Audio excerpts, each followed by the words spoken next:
You have to every day you have to try to explain. And I think that's my most challenge every day. Yes. To have a good explanation to my patients and to tell what's happening without telling that it's spleen and damp or everything. The Chinese is always following.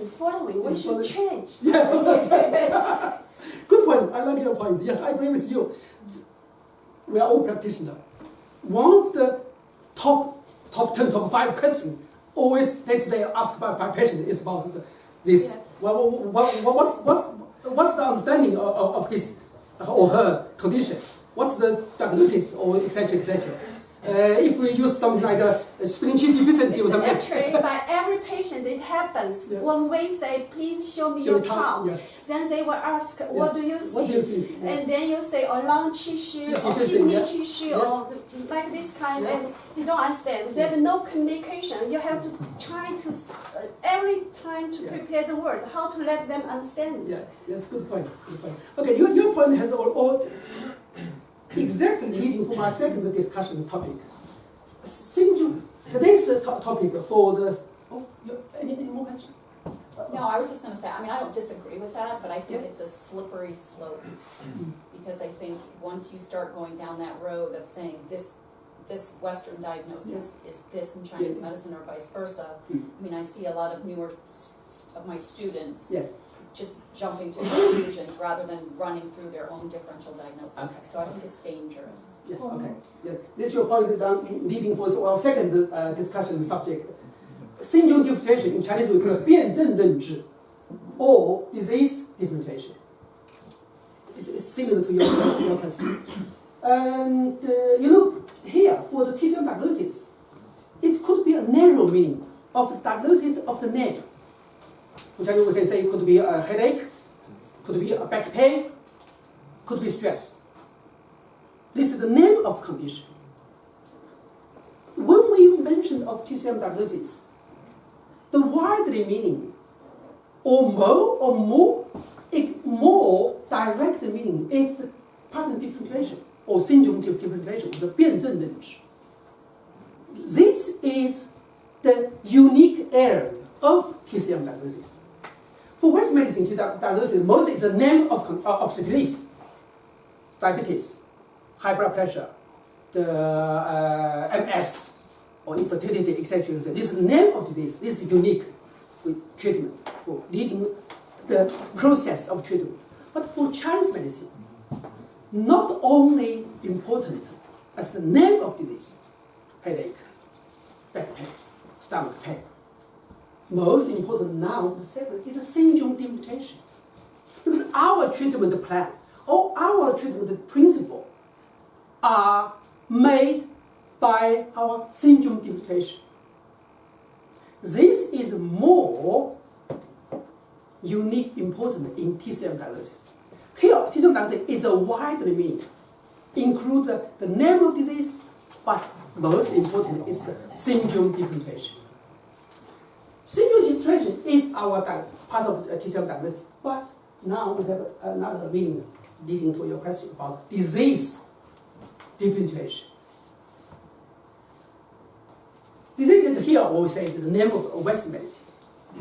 Nowadays we have already a little bit debate different idea in terms of the TCM differentiation or Western disease differentiation or disease diagnosis.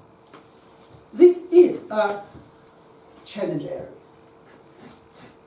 One important, as you mentioned, with day-to-day practice, day-to-day patient communication, we need to give them or try to understand their disease, give them some understanding, use their language. If you tell them you are spleen deficiency, kidney deficiency, not only they don't understand what means kidney deficiency or indeficiency, even they are worried, oh, my kidney problem, my liver problem. Sometimes they are shocked. My kidney problem, my liver failure, this misunderstanding, and also they could understand what's the need. This is a unique area. How to understand this balance? Yeah, I'm thinking is actually we can build a bridge between Chinese medicine and conventional medicine. Yes. And actually, I think Western medicine is many aiming are part of the body. That's why organ, which part you got the problem. Yes. That's why I give the disease exactly the name. Yes. And the Chinese medicine is aiming the whole body. Yes. So we can see the system. You like explain with actually the digestive system involved. So that's why I see this is a different, but we still can build up a bridge between them. So to make a patient understand. Yeah, normally, sorry. Yeah, Okay. Go ahead. Normally in the Netherlands, what I learn from the teacher is they really build a bridge between the Chinese medicine and the Western medicine. Yes. And sometimes we think it's spleen qi, Yes. and then we will explain what the function of the spleen, and then we say it's the dysfunction of the spleen. So, it's how to make the bridge between the 5 elements to the blood test examination? My question to you. How? So that's why. Sometimes the bridge is hard to break. You can't make the bridge in the air. But I have to say, I don't think this is only our problem. The patient doesn't know what a white blood cell or a red blood cell is either. Yes. So when they go to the doctor and they say you have leukopenia, the patient doesn't conceive what the hell does that mean. They don't really know that either. Yes. The difference is that the dominant paradigm understands that. So if they go to another doctor, the other doctor understands it. Even though the average patient doesn't know what the pancreas is, they don't know what the different auricles or ventricles of the heart is. They don't know. The difference is that when they say that to another practitioner, there's understanding. But the average patient, so the patient always asks, what's in your herbal formula? I usually tell them, I'll give you the list, but you won't understand it. You can do research yourself. Because if you get a pharmaceutical product, they don't understand the biochemistry of that drug either. Yeah. I mean, so it's not only a problem for us. Yes. I think for all physicians, Yes. it's a problem of trying to educate the patient at a level that's appropriate to their understanding to help with their care. But I don't think this is only our problem. It's only our problem because we're not the dominant paradigm. But that's the biggest But I part. for sure think that it's very important to explain the patient to have a good therapy following. Right, but I think I think it's very important. it is, but I think it's important for us not to use technical language. No. When we say lung shu, that's technical language. Yes. That's just as technical as saying there is, some problem with, some liver enzyme elevated. You don't have to explain that. You have to explain it In their language. Yes, and that's the same problem for Western doctors Yes. as it is for us. Yes. Because technical language is always going to be within a certain field. It's very only. different. Right, and I think our biggest mistake is not diagnosing this way, but saying to the patient, you have spleen shu, or you have blood stasis. Because it doesn't matter to them. It doesn't mean anything to them.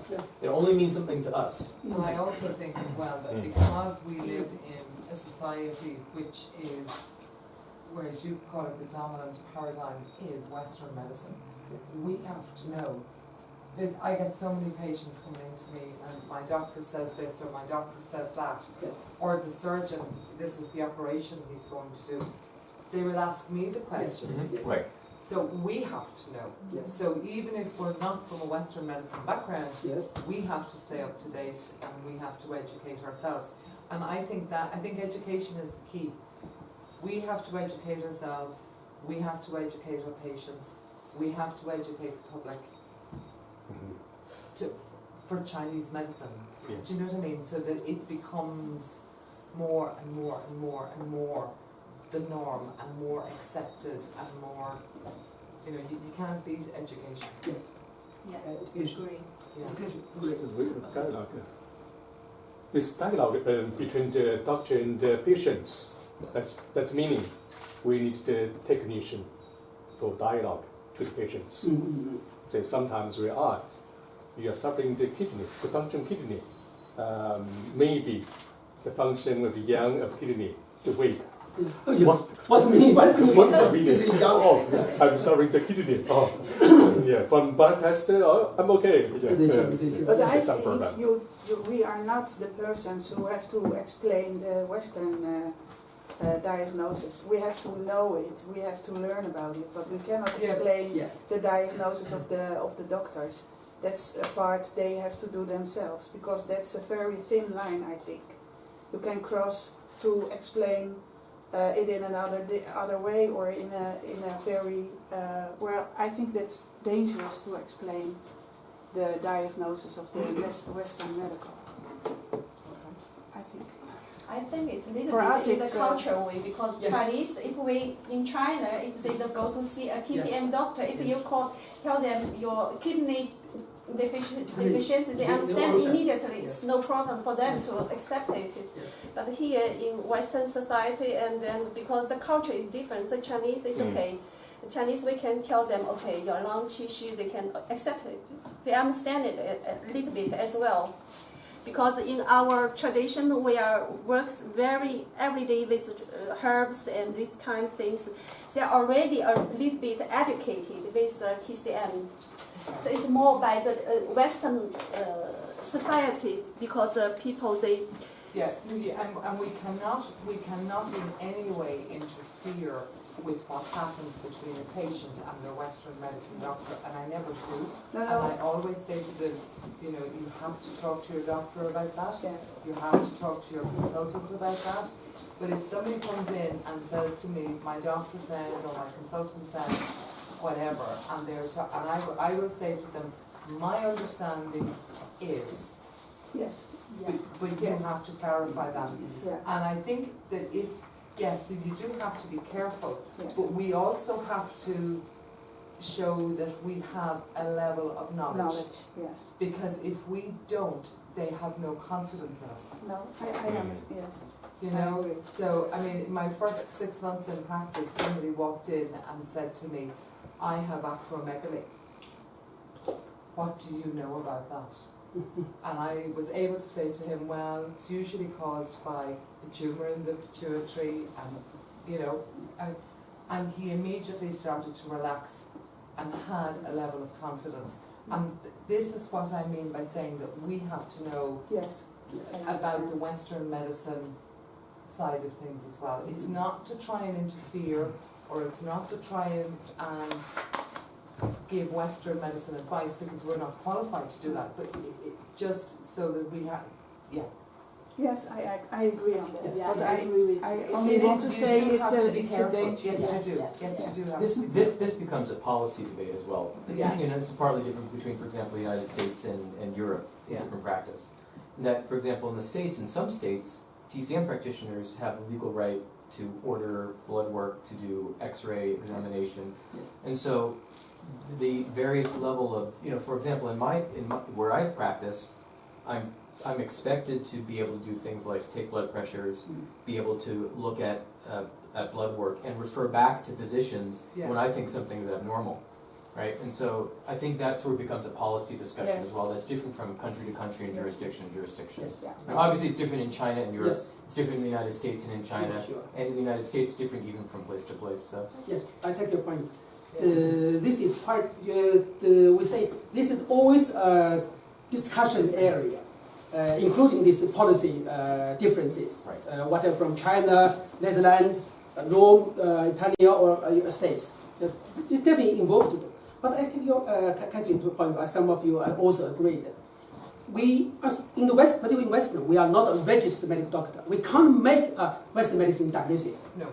Even in UK, we have no right to issue any blood test or X-ray, etc. But I take the point, as a practitioner, particularly senior practitioner, we should understand their terminology. This terminology not only give us understanding this disease, this possible disease via treatment, or in the future of their, we say, the future results or the treatment plan. And also depends on the patient's trust. If they tell you something about a test result or a terminology of a disease, you are blank. Your face looks no trust.